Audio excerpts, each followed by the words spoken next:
Bismillahirrahmanirrahim. Assalamualaikum warahmatullahi wabarakatuh. Alhamdulillahirabbil alamin. Allahumma shalli ala Muhammad wa ala ali Muhammad.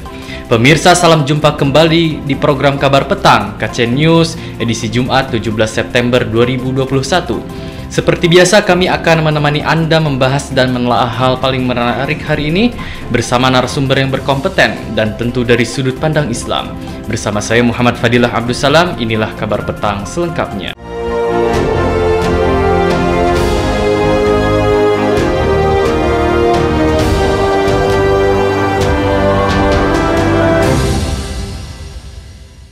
Di tengah pandemi COVID-19 ini, sangat ironi para pejabat negara semakin bertambah kekayaannya berbanding terbalik dengan kondisi rakyat yang makin menderita.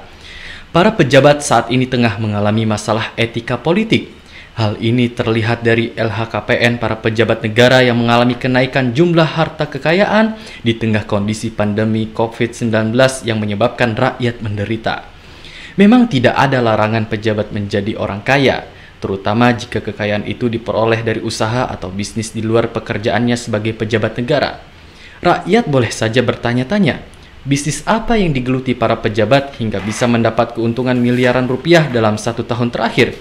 Komisi Pemberantasan Korupsi atau KPK mencatat, kekayaan pejabat atau penyelenggara negara mengalami kenaikan selama pandemi COVID-19. Pemirsa, wajarkah para pejabat makin kaya di saat jumlah penduduk miskin makin banyak? Bagaimana sudut pandang Islam melihat ketimpangan yang sangat kontras dari sisi ekonomi di tengah-tengah masyarakat? Bagaimana selayaknya teladan para pejabat di masa susah? Pemirsa, untuk membahasnya kami telah terhubung dengan Bung Iwan Januar, Direktur Siasah Institut. Assalamualaikum warahmatullahi wabarakatuh, Bung Iwan. Waalaikumsalam warahmatullahi wabarakatuh, Bung Fadil. Ya, bagaimana kabar Anda, Bung Iwan? Alhamdulillah sehat, mudah-mudahan semua juga sehat. Ya, amin amin ya robbal alamin. Baik, Bung Iwan, bisakah Anda jelaskan tentang kondisi kekayaan para pejabat dari atas sampai bawah secara umum? Baik, bismillahirrahmanirrahim. Bung Fadil dan pemirsa Hilafah Channel yang dimuliakan Allah Ta'ala, sebagaimana laporan dari KPK, ya kita bisa mendapatkan data di permukaan bahwa terjadi peningkatan kekayaan pejabat negara ya. Ada menteri yang bahkan naik sampai 1000% dalam sekian bulan masa jabatannya, seperti itu. Ini satu hal yang saya pikir ya, satu cukup memprihatinkan. Jadi ketika masyarakat di masa pandemi ini mereka sulit, banyak usaha yang gulung tikar, banyak usaha yang kemudian terseok-seok, tapi kita melihat laporan bahwa harta kekayaan pejabat negara ini meningkat ya. Dan terutama memang ini di level 1 kepala daerah, yang kedua anggota dewan, yang ketiga para menteri. Jadi eksekutif dan legislatif ini mereka juga sama secara umum menikmati peningkatan kekayaan mereka, seperti itu. Yang pertama. Yang kedua yang juga kita prihatin, ternyata 90% pejabat kita belum melaporkan harta kekayaan mereka. Kemudian juga ada talem menyebutkan bahwa sejumlah harta kekayaan dilaporkan juga tidak akurat, begitu ya. Jadi dari laporan yang kita dapat dari KPK itu kita juga jadi kemudian bertanya-tanya, jadi yang akurat ini berapa persen? Ya, jadi betul nggak sekian kekayaannya dan siapa saja yang kemudian tidak melaporkan dan juga siapa yang tidak akurat laporannya. Saya pikir ini satu hal yang mestinya ditelusuri oleh instansi yang bersangkutan berkepentingan. Ini satu KPK, kedua PPATK, yang ketiga BPK ya. Dan juga tentu nanti bisa diusut oleh kepolisian, kejaksaan agung, seperti itu. Maksudnya demikian. Jadi kalau ditanya seperti apa gambarannya, secara umum pejabat kita di level kepala daerah, kemudian DPR, kemudian pemerintah, eksekutif dan juga legislatif, itu secara ironis, tragis, justru mereka mengalami peningkatan yang luar biasa. Begitu, Bung Adil. Ya, baik, Bung Iwan.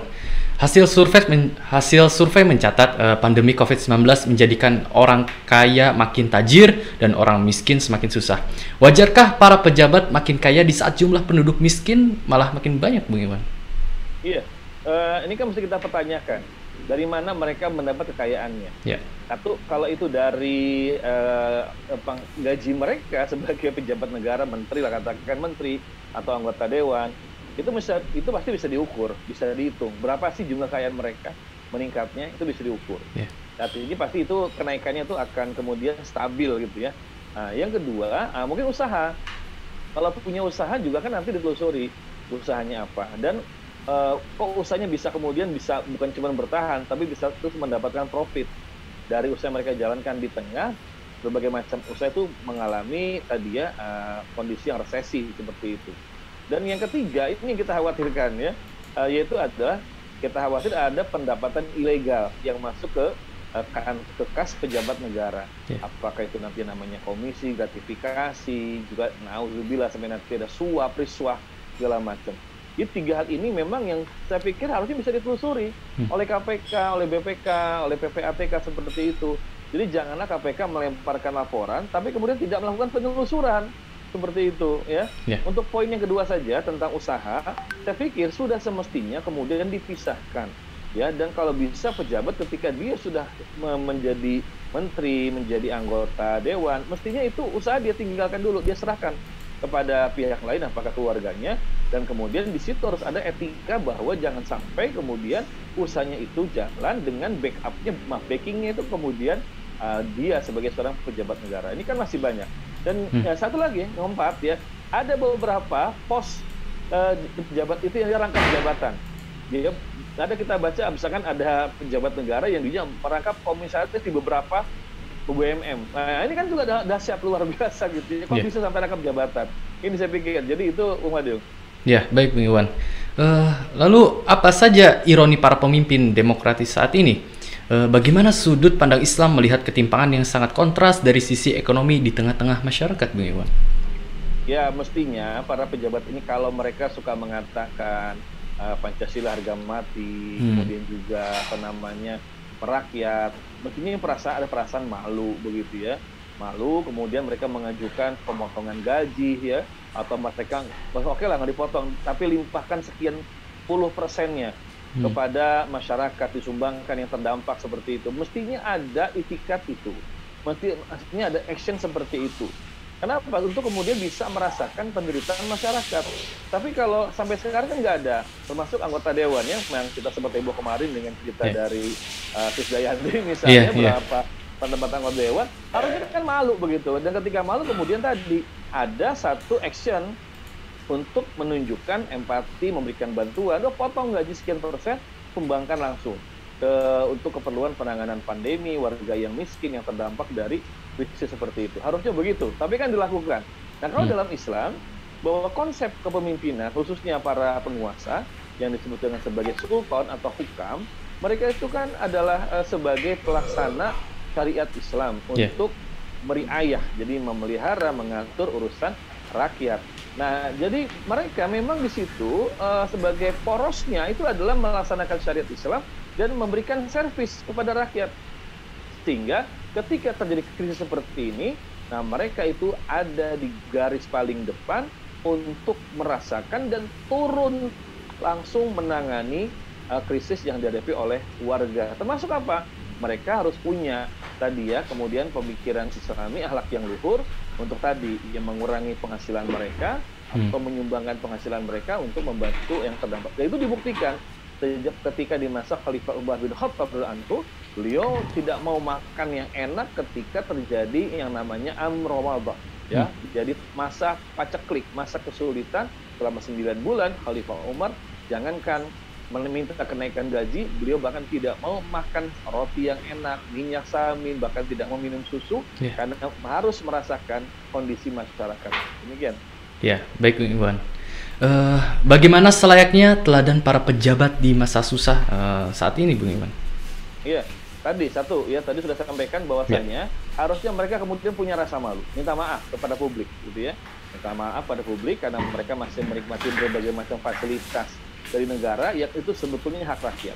Jadi mesti ada kesadaran di tengah pejabat, termasuk anggota dewan ya, anggota legislatif, bahwa yang mereka nikmati itu uang rakyat. Ya, yang mereka nikmati itu sebetulnya ada hak rakyat, bukan hak mereka. Mereka itu adalah harusnya menjadi pelayan rakyat, mewakili rakyat. Satu, muncul sikap seperti itu. Yang kedua, ada action nyata. Minta apa misalkan, bagian gaji mereka sumbangkan sekian puluh persen, jangan belas, sekian puluh persen sumbangkan kepada masyarakat. Tahu mereka sudah banyak diberikan insentif ya, fasilitas oleh negara kan, nggak perlu bayar bensin, nggak perlu kemudian mereka beli kuota, pun ada rumah dinas seperti itu. Jadi sebetulnya nggak ada alasan mereka apa pengeluarannya. Nah, jadi uang yang mereka atau penghasilan mereka mestinya itu kemudian sekian puluh persennya langsung dikontribusikan untuk kepentingan masyarakat yang terdampak. Dan yang berikutnya menjaga keluarga mereka dan juga bisnis yang mereka punya agar jangan kemudian memanfaatkan kedudukan dan jabatan yang mereka punya untuk kemudahan usaha dan bisnis seperti itu. Misalnya yang kita sering dengar itu kan dan perlu ditelusuri ini, itu bisnis ketika masa pandemi, bisnis kesehatan ya, PCR segala macam gitu kan, yang ini mesti ditelusuri oleh KPK misalnya ya, oleh PPATK supaya kemudian terdeteksi betul tidak ada pejabat negara yang memanfaatkan kondisi ini untuk bisnis tadi ya, bidang kesehatan, rumah sakit segala macam. Kalau wajar oke lah, tapi kalau kemudian sudah menggunakan jabatan, kuasaan mereka, nah ini yang mestinya kemudian ditindak. Begitu Bung Fatih. Ya, baik. Terakhir Bung Iwan, bagaimana sebenarnya sih hakikat kekuasaan dalam pandangan Islam? Iya, ada satu hadis yang sudah sangat populer dan ini mesti menjadi kredo, menjadi sebuah pegangan ya bagi para pemimpin. Nabi SAW mengatakan al-imamul a'zamu ya ra'id, bahwa seorang penguasa itu ra'id, penggembala. Kenapa disebut penggembala? Kalau di dalam hasanah kultur orang Arab, penggembala itu dia memang harus merawat, memelihara hewan gembalaannya. Dia tanggung jawab terhadap hewan gembalaannya.